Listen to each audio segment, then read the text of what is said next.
2월 21일 살아계신 하나님의 말씀 이사야 66장 2절부터 4절 말씀으로 깊을수록 좋다라는 제 말씀드립니다. 죄는 잊히는 것이 아니라 주께서 기억하지 않게 해야 합니다. 죄를 지은 자가 죄값을 치르지 않으면 잡히기만 하면 벌을 주려고 하는 이에게 잡히는 대로 징벌 당하게 될 게 뻔합니다. 근데 죄인이 찾아와서 자신의 죄를 자복하고 벌을 달게 받겠다고 자복하는 걸 보고 심판자가 그렇다면 죄가 없던 것으로 해주겠다고 판결을 받고 죄값을 치른 것으로 정리하고 나면 다음부터는 죄인에게 죄값을 요구하지 않게 될 것이고 죄인의 명부에서 삭제되고 끝나고 말 겁니다. 우리 인생에서 가장 두려운 것은 뭐냐 하면은 지은 죄에 대해서 반드시 죄값을 치러야 하는 거예요. 이사야 66장 2절 4절에 나 여호와가 말하노라. 물은 마음이 가난하고 심령이 통해하며 내 말을 듣고 떠나는 자. 그 사람은 내가 돌보려니와 악을 행하며 내가 기뻐하지 아니하는 가증한 것을 계속 기뻐한즉 나 또한 유혹을 그들에게 택하여 주며 그들이 무서워하는 것을 그들에게 임하게 하리라고 말씀을 합니다. 그러니까 죄에 대해서 지은 죄에 대해서는 어찌하든지 간에 해결을 해야 되는 거예요.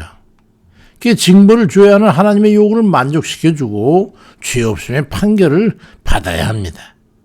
그리고 나면 하나님께서는 죄를 기억에서 지워버리시는 거예요. 이사야 43장 25절에도 나 곧 나는 나를 위하여 네 허물을 도말하는 자니 네 죄를 기억하지 아니하리라고 말씀을 합니다. 어떻게 해서 죄를 기억하지도 않게 지워버릴 수 있을까요? 구원이 예정된 이들은 언젠가는 죄에서 돌이킬 날이 있어요. 하나님께서 자비와 긍휼을 베푸셔서 돌이킬 기회를 주시거든요. 어떤 때는 진액을 짜듯이 옥죄이는 그런 상황에 부닥치게 되어 용서와 사함을 받지 않고는 견딜 수 없는 그런 상황에 이르게 돼가지고 회개하고 자복하고 돌이키게 되기도 하죠. 그것도 복 있는 사람에게나 주어지는 기회일 수 있습니다. 시편 32편 4절에도 주의 손이 주야로 나를 누르시오니 내 진액이 빠져서 여름 가뭄에 마름같이 되었나이다라고 그런 고백이 입에서 터져 나오는 날이 오는 거예요. 괴롭죠. 그런 날에 신명기 33 1절 4절을 보니까 내가 내게 진실한 모든 복과 저주가 내게 임함으로 네가 네 하나님 여호와께로부터 쫓겨간 모든 나라 가운데서 이 일이 마음에 기억이 나거든.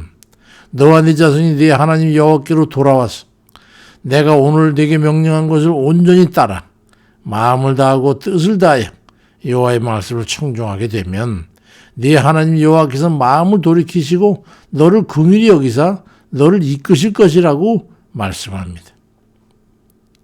현재 자신이 죄에 대해서 심각성을 느끼지 못하고 있다면 그야말로 영혼에서도 가장 큰 위기에 처해 있다고 해도 과언이 아닐 겁니다.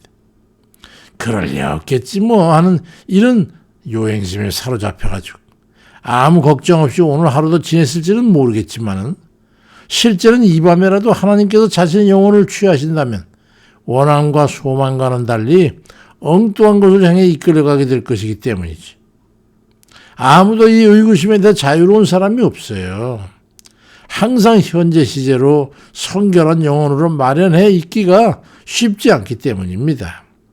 그래서 하루를 살고 나면 그날을 돌이켜보고 깊은 회개 시간을 가져야 하는 거예요. 회개는 괴로운 것이 아니라 평안을 얻는 길입니다. 깊은 회개는 참 평안을 가져다 주죠. 언제든지 주 앞에 설 준비가 되는 것이기 때문입니다. 회개는 사죄와는 다른 접근이어야 합니다. 회개와 사죄는 같은 말이 아니에요. 회개라는 것은 잘못을 뉘우치고 고쳐서 바로잡아 다른 길로 가는 것이고 사죄는 지은 죄나 잘못에 대해서 용서를 비는 행위를 사죄라고 그러는 거예요. 그런데 어떤 이들은 사죄함에 멈추고 재차 또 반복하는 그런 이들이 있어. 이런 이들은 자신이 범하게 되는 죄와 그 죄를 회개함으로 예수 그리스도 하나님의 아들의 십자가 죽음과 연합되어 있다고 하는 것을 잘 이해하지 못하고 있는 그런 거예요. 죄를 재차 반복한다고 하는 것은 예수 그리스도를 또 반복해서 십자가에 못 박는 행위라고 하는 이 각성이 없는 거예요. 그러니까 또 죄를 아무렇지도 않게 죄를 범하게 되는 거죠. 지은 죄를 사죄함으로 용서받았다고 해서 오늘 또 죄를 반복하고 사죄하면 된다고 하는 그런 생각은 그건 회개와는 거리가 먼 불신의 행위입니다. 사죄로서 죄 용서가 완성되는 게 아니라는 말이에요. 누가복음 17장 4절에 만약 하루에 7번이라도 네가 죄를 짓고 7번 네게 돌아와 내가 회개하노라거든 너는 용서하라고 하는 이 말씀은 분명히 사죄하거든 용서하라고 말씀하지 않습니다. 회개하거든 용서하라고 말씀하고 있어요.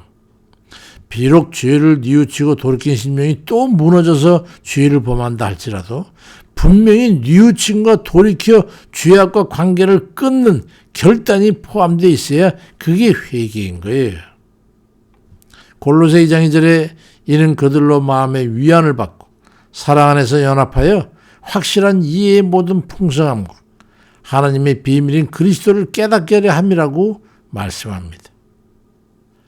회개하는 심령은 예수 그리스도를 못 박으며 그 못 박음의 현장에 자신이 서서 그리스도께서 내 죄를 지고 죽어가는 그 모습을 바라보면서 나 자신 또한 십자가에 들어 죽었다고 하는 처절한 동일시하는 그런 심정이 있어야 함을 아는지 모르겠습니다.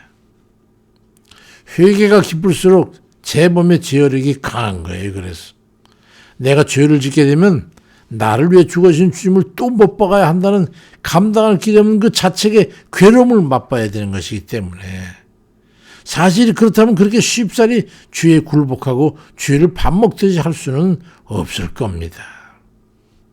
로마서 12장 2절에 너희는 이 세대를 본받지 말고 오직 마음을 새롭게 함으로 변화를 받아서 하나님이 선하시고 기뻐하시고 온전한 뜻이 무엇인지 분별하도록 하라고 강력하게 말씀하고 있어요. 죄를 깊이 뉘우치기 바랍니다. 아주 깊이 죄에 대해서 깊이 통회하시기 바랍니다. 아주 깊이 말이죠. 그리고 죄를 깊이 회개하시기 바랍니다. 그리함으로 그리스도의 십자가 죽음이 반복됨이 없는 그런 선함으로 점점 가까이 나가는 그런 모든 이들 다 되시기를 주의 이름으로 축원해 드립니다. 아멘입니다.